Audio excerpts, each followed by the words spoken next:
All right, so in the studio, calling in today, this is DJ Cul-de-sac alongside of DJ Hip Hop Chill. And on the phone, we have 3 members from the group CYNE. Great group. Incredible group, right out of, by the way, of Miami and Gainesville, Florida, representing respectively. We got Star, and we also have the 2 producers, Spec and Enoch. What's going on, fellas? Not much. All right. You getting ready for these festive Thanksgiving holidays? I'm ready to sleep for a couple days if I can. All right. Anybody got any trips planned? Any turkey? Anything like that? It's just family gatherings. Okay. Yep. Good stuff. Awesome.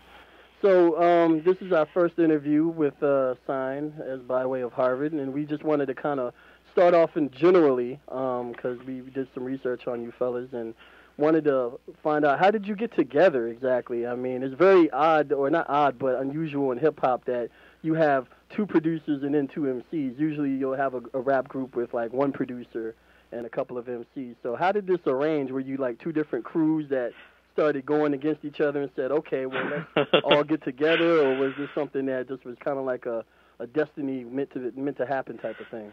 Well, I mean, I think each of us have a sort of version of it, but for the most part, you're right. I mean, we all met separately as, like, Dave and I, or Enoch and I met in high school, and then c.y.n.e actually met in high school in Gainesville, and Enoch and I started making beats for another MC that we were going to school with at the time, and then Akeen and c.y.n.e were in a number of different groups, and then, as we were getting out of high school, and just even at that time, we started performing in and around Gainesville because it's pretty easy to do, when you're young and making like music. Talent shows and different showcases. Actually, where we first initially met, Enoch and I were hosting a regular night at like this kind of coffee bar lounge thing where we were DJing and hosting open mics and stuff like that. Okay. And c.y.n.e and their crew at the time, I think it was Phalanx, is that right, Clyde? Yeah, the group called Phalanx. Yeah, they just got up on stage and started performing, and then I remember we were blown away. I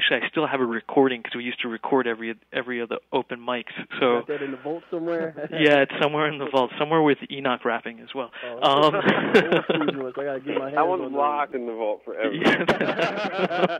It's got like a triple lock on it. Yeah. DNA sampling everything. It's got a hex on it too, actually.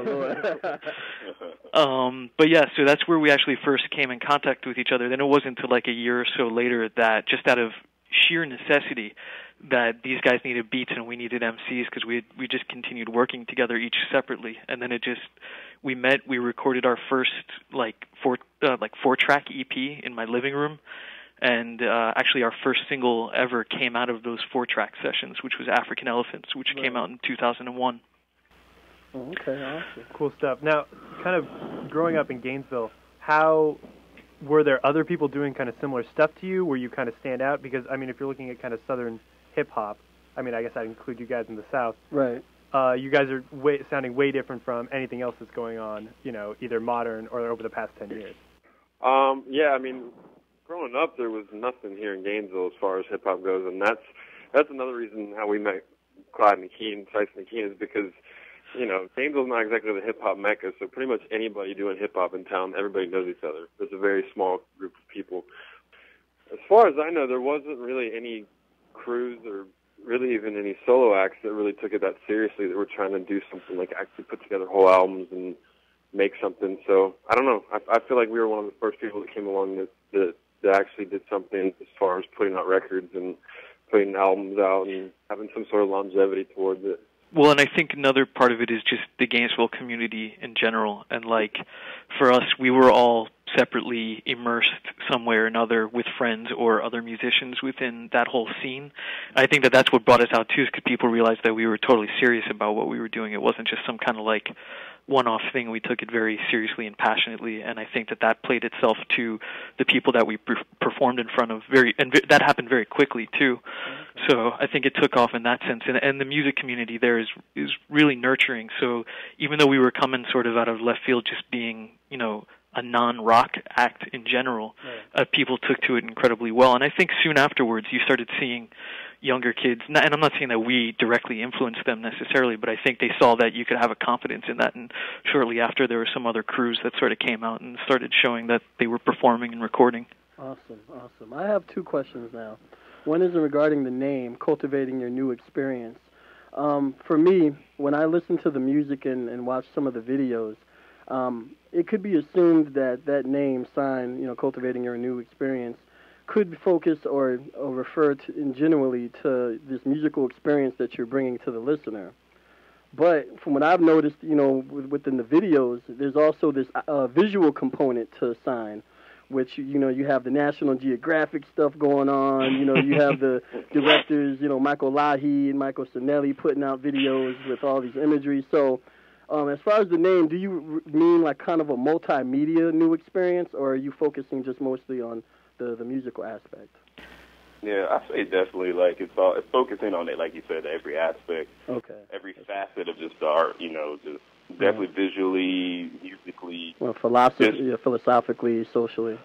Yeah, just all different aspects of the whole package. It's a movement. It's a CYNE movement. I like that. Yeah. The second part is, and this one's for you, Side Star.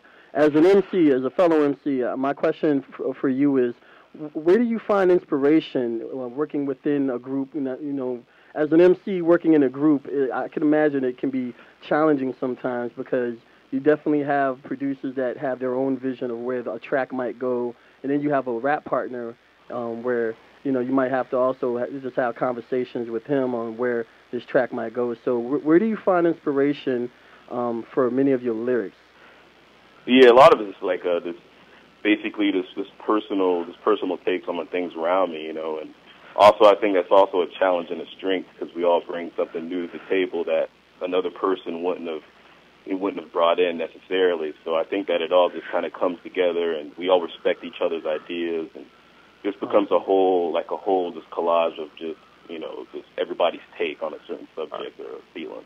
So maybe run through like an example of a track, like say for example, your boy Spec got a brand new track, and he wants both of y'all to write to it. I mean, what's the process? Do you write your vocals, or do you lay your vocals down on one day and then it gets sent to the other person and then they lay their vocals, or? Yeah, well, basically, like if Spec or Enoch usually have a beat that that they're interested in. Like it'll come to us, and then like me or Akeem will either have a feeling about it, we'll start to write to it, and then either whoever starts out to will either bring it to the other person, and they usually bring their ideas and their take on it. And just kind of build from there. Just kind of snowballs into the song from there. And right. Yeah, and not to be like cheesy about it, but it's definitely organic in a certain way, and that word is really lame. Well, yeah, but in some ways it can be taken totally out of context. So I think the thing for us is that it definitely grows as each of us has a listen to it, and it's never any one thing. Even though lyrics get committed on one day, that doesn't necessarily close off the direction that a song will go into, and each of us in one way or the other end up touching the song in some shape, not only necessarily in what these two guys write or what we record or what we lay down, but also like everyone's feedback and bouncing back and forth, which is a lot of the reason why this last album took almost 3 years to make, I think. Yeah, I read you guys were living in different places during the making of the album, kind of sending tapes back and forth. What was that process like? I mean, the thing is, we really were all over the place. I've been in Miami for the last couple of years. Akeen's been either in and out of the country or in and out of the East and West Coast. And, Dave and Clyde or Sykes and Enoch are primarily located in Gainesville. But that's where the core of the recording would happen. But then everything was sort of passed around a lot of the times through email and, uploading files and, bouncing ideas back and forth with each other, or the occasional road trip back and forth between South Florida and North Central Florida. And we would just, try to get as many productive sessions in as possible. That's pretty much how it worked. A lot of it was just a lot of discussing, a lot of sending back and forth of ideas. I mean, the whole thing just sort of grew, None of the songs were intentionally written in any way or with any time constraints or anything like that. The record just sort of took shape over that time. So this leads us into talking about your album, Pretty Dark Things, that came out this fall. First of all, on behalf of the Harvard music community, we just want to congratulate you on another record this year. You know, yeah. Thank